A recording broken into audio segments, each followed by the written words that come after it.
Well, since I had to start the day off talking about what is probably going to lead to a bunch of people throwing themselves out of the windows of their apartments being invested in cryptocurrency, I figured I'd get back to the real stock market and cover what little bit of news I've got. I don't have much from Friday. Unfortunately, Friday, it's obviously quite quiet. We're going into Christmas here this weekend. A lot of people in the crypto markets, it's not going to be very merry, is it? That's not a festive way to start your weekend, but we've got some news from yesterday. I'm going to bring in the numbers as far as where they're trading today. There's been a little bit of extra news that's come in, so we'll put it all together. I'm Cody from Wall Street Breakdown. I thank you for joining us once again. Nike reported earnings yesterday on Thursday. Normally I'm here adorned in nothing but Nike. I've got nothing Nike on. Maybe my shorts are Nike. Usually it's Nike everything all the time, it almost seems like. I'm a big fan of Nike. It's a great brand. Let's get into the earnings call. 46 cents a share. Beat the street by 6 cents. $8.55 billion in revenue. Beat the street by $150 million, and that number is up only 4.5% year over year. So while Nike is trading pretty near their 52-week high and the economy is doing really well, I think we all know that Nike's actually having a little bit of competition issues, especially in North America. Let's break down some of the actual categories. Apparel sales, now this is everything. Everything you wear from Nike, track pants, hats, shirts, any kind of athletic apparel, any of that stuff. So apparel all lumped into one category, up 9%.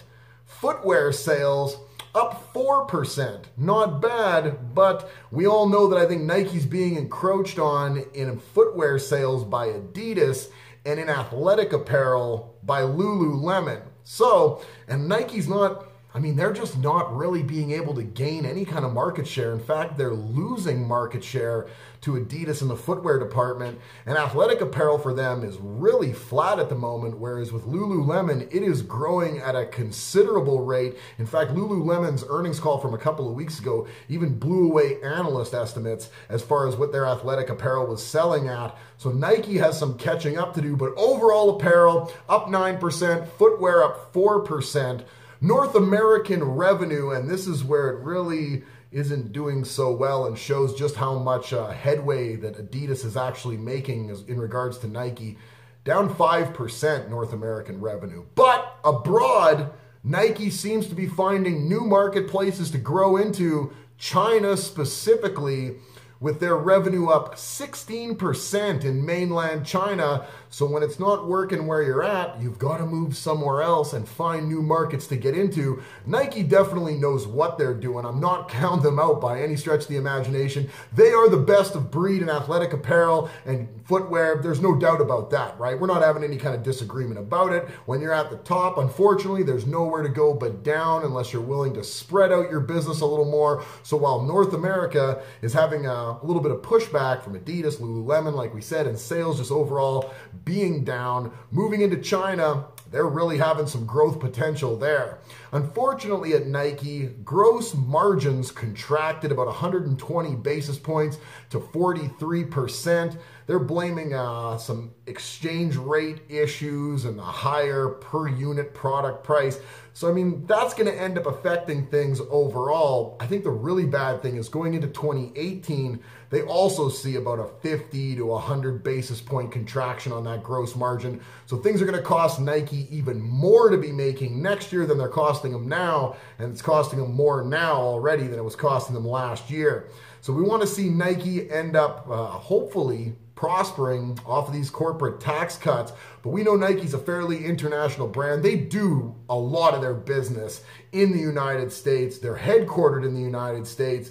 A lot of their plants, though, are abroad. So I'm not entirely sure if they might just fall into the meat of the actual curve as far as who's going to get some corporate tax reductions. They're probably not going to be on the very top end of it, that's for sure. But any kind of help for Nike would definitely help them spur on future growth out into marketplaces like mainland China that they're trying to get ahead without companies like Adidas and Lululemon breathing down their neck.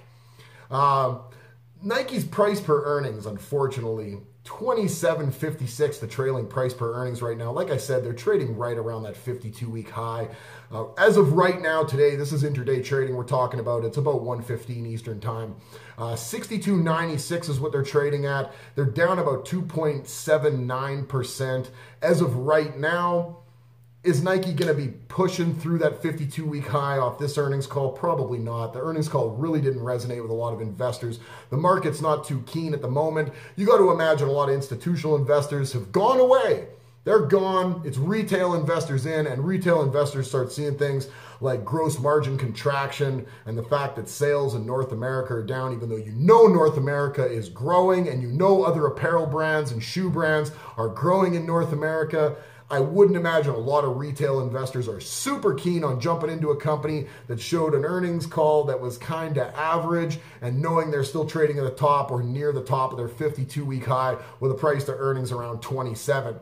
So, decent earnings call from Nike. I thought it would give you guys a little bit of something on Friday that isn't just boohoo cryptocurrency news. I'm Cody from Wall Street Breakdown. If you haven't already, click the subscribe button. Click the notification bell. Thumbs up for this video, all videos. Thumbs up for Nike still. I love those guys. They make great shoes. I own a bunch of Nike shoes. You never get to see my feet. You might think I'm a legless man, but the fact of the matter is I own a lot of Nike shoes. Comments, leave us some comments. We want to know what you think. I'm imagining you probably love Nike as well. Doesn't everybody? And have yourself a Merry Christmas, won't you?